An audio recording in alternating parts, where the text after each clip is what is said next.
Avant tout, mes vives félicitations à l'équipe nationale du Sénégal qui est sacrée championne du CHAN 2023 en Algérie.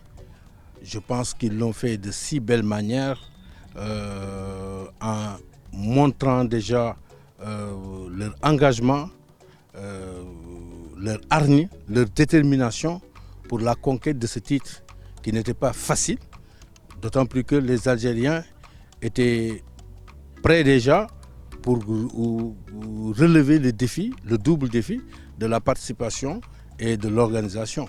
Mais je pense que le Sénégal, de si belle manière, leur a ravi la vedette avec une belle équipe, compacte, une équipe en tout cas qui a joué en bloc, en jouant aussi sur la force des Algériens, c'est-à-dire annuler les espaces, éviter également le transfert du jeu algérien sur les côtés, en étant aussi solide au niveau axial. De telle sorte que je pense qu'ils ont fait match égal sur l'ensemble de la partie. Donc des duels épiques en terre algérienne. Même si aujourd'hui l'équipe algérienne avait bénéficié et de l'arbitre et de son environnement, le public. On avait des sueurs froides en entendant tous les Algériens chanter leur hymne national contre uniquement, disons, une poignée de Sénégalais. Mais seulement dans le terrain, c'était 11 contre 11 et les garçons l'ont valablement démontré jusqu'à ce que l'équipe algérienne commence à douter. Et nous avons gardé le ballon en essayant de développer notre jeu. Donc en première mi-temps, notre suprématie, notre engagement, notre implication pour aller gagner cette finale était claire. Maintenant, en deuxième mi-temps, on a un peu lâché de l'Est parce que l'équipe algérienne également s'est rebuffée un peu. Mais les gosses ont tremblé, mais ont toujours tenu jusqu'à la fin, n'ont jamais rompu. Et vraiment, il n'y a pas eu beaucoup d'occasions dans ce match. Parce que c'était un match très fermé, un match très engagé, mais un match aussi très tactique. Mais au bout du compte, les Sénégalais étaient là, même si on a vendangé quand même quelques occasions qui étaient dommages.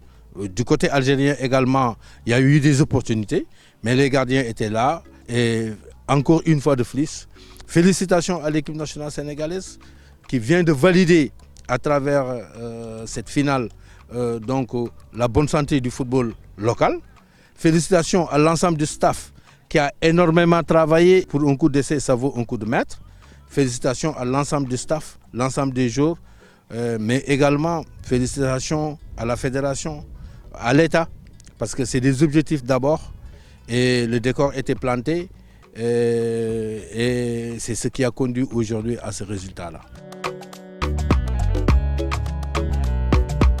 On a de la concentration, c'est par la force du travail et de la concentration.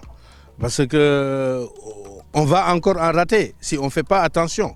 Il faut tout simplement que le travail continue, parce que les tirs au but également, c'est de l'apprentissage. Mais ça sous-tend un grand mental derrière tout ça. Donc, à l'image du match qu'ils ont livré sur les 120 minutes, les garçons n'ont pas rompu au tir au but, ils ont été concentrés, ils ont été efficaces. Bon, pour aller vaincre quand même, les faire douter d'abord, pour aller vaincre les Algériens sur leur propre terre. Donc je pense que ce n'était pas une opération facile, mais ça montre que déjà on est solide mentalement et à travers la Coupe d'Afrique, peut-être avec l'effet d'entraînement, je pense on a réédité un exploit en Afrique et ces garçons se sont souvenus effectivement forcément des tirs au but entre notre équipe A et l'Égypte. Et ils ont réédité l'exploit. Bravo à ces garçons, bravo au football sénégalais, parce qu'aujourd'hui, le football sénégalais est sur le toit de l'Afrique et il faut encore continuer, parce qu'avec l'effet d'entraînement, on peut encore en gagner. Mais je l'ai dit tantôt, ça va déteindre même sur la CAN, parce que depuis un certain temps, nos petites catégories quand même commencent à régner en Afrique. Et c'était de bon augure. Aujourd'hui, en grandissant, mais c'est tous les bienfaits de l'investissement qui ont été faits, mais à travers, disons, la multiplication des infrastructures, à travers la multiplication, en tout cas, des stages, à travers le choix des coachs et l'organisation de la direction technique, à travers la multiplication des matchs donc de préparation, ce qui fait que chaque fois qu'une équipe gagne, on ne voit que le résultat sur le terrain, mais il y a tout un préalable. Il y a beaucoup de paramètres autour et c'est ces paramètres-là qu'il faut encore maintenir et professionnaliser pour que quand même le football sénégalais continue d'aller vers l'avant. Et je pense que nous allons vers des U20 en Égypte, nous allons vers le championnat U17 également en Algérie et nous attendons la même réaction de ces groupes, d'autant plus que maintenant le décor est planté et que nous avons des garçons talentueux, des équipes bien préparées, une administration forte et un État vigilant par rapport à l'ensemble de nos équipes.